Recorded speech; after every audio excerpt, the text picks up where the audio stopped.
The pawn sounds like it is the humblest of chess pieces, but it is really one of the most powerful. When working together, pawns are the soul of chess. Pawns have a few strange rules, so make sure to pay attention. Pawns can only move straight forward, and they can only move one square at a time. However, if it is their first move of the game, they can choose to move 2 squares forward if there is nobody blocking them, as pawns cannot jump over other pieces. Remember, the pawn can choose to advance 1 or 2 squares only on the first move. On all other moves, the pawn advances 1 square. Pawns are also the only piece in chess that cannot move backwards. One other thing that makes them strange is that while they can only move straight forward, pawns can only capture diagonally, and they can only capture 1 square away diagonally even if it is their first turn.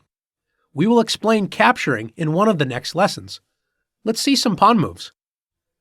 In this position, since this pawn has yet to move in the game, white decides to move it 2 squares forward.